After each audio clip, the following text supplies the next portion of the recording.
Actually R15 ഇതുപോലെ സൈഡിലോട്ടിരുന്ന് പോകുന്നത് ഭയങ്കര ഡേഞ്ചറാട്ടോ. ഡേഞ്ചറാന്ന് പറഞ്ഞാൽ ഒരു കംഫർട്ട് ഉണ്ടാവില്ല പുറകിലിരിക്കുന്ന ആൾക്ക്.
മറ്റൊരു കാര്യം ഷെയർ ചെയ്യാനുള്ളത്, ഞാൻ ആക്ച്വലി വണ്ടി ചേഞ്ച് ചെയ്യാൻ പോവുകയാണ്. അപ്പോൾ എൻ്റെ മൈൻഡിലുള്ള വണ്ടികളെന്ന് പറഞ്ഞാൽ ഡ്യൂക്ക് 200 ഓർ R15 V1. അപ്പോൾ ഈ വീഡിയോ കാണുന്ന ആരെങ്കിലും ഇതിലേതെങ്കിലും വണ്ടി യൂസ് ചെയ്യുന്നുണ്ടെങ്കിൽ അതിൻ്റെ പ്രോബ്ലവും അതുപോലെ തന്നെ മെയിൻ്റനൻസ് ഒക്കെ എത്ര വരും അങ്ങനെയുള്ള കാര്യങ്ങളൊന്ന് ദയവ് ചെയ്ത് കമൻറ്റിൽ പറയാം, ഏതാ ബെറ്റർ എന്നുള്ളത്.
On board, then why are you doing like this?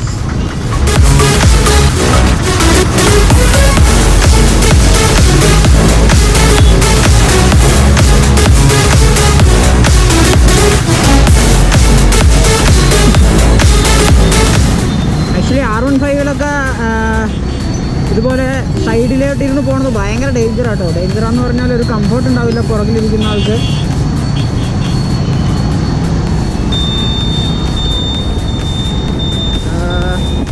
കാരണം സിംഗിൾ സൈഡൊക്കെ ഇരിക്കുക എന്ന് പറഞ്ഞാൽ ഭയങ്കര ഡേഞ്ചറാണ്. കാരണം സീറ്റ് ഹൈറ്റ് ഭയങ്കര കൂടുതലായത് കാരണം അത്രയ്ക്ക് നല്ലതല്ല. കാരണം ബ്രേക്ക് എന്തെങ്കിലും ചെയ്താൽ പെട്ടെന്ന് ഫ്രണ്ടിലോട്ട് പോകും.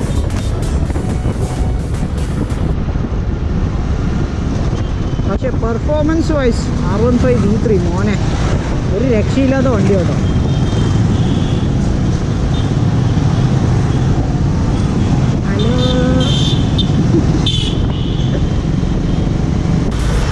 ആക്ച്വലി ഞാൻ ഇങ്ങനെ കൈ കൊണ്ട് ആക്ഷനൊക്കെ കാണിക്കുന്നത് കണ്ടിട്ട് എൻ്റെ റൈറ്റ് സൈഡിലുള്ള ആൾ നോക്കുക, അവനെന്തായി ചെയ്യുന്നതെന്ന് പറഞ്ഞിട്ട്.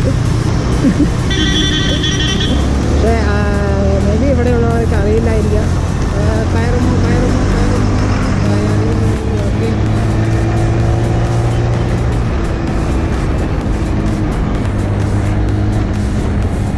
Okay that's it guys.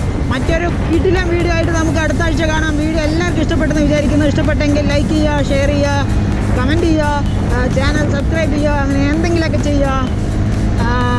Okay, right safe, GoPro stop record.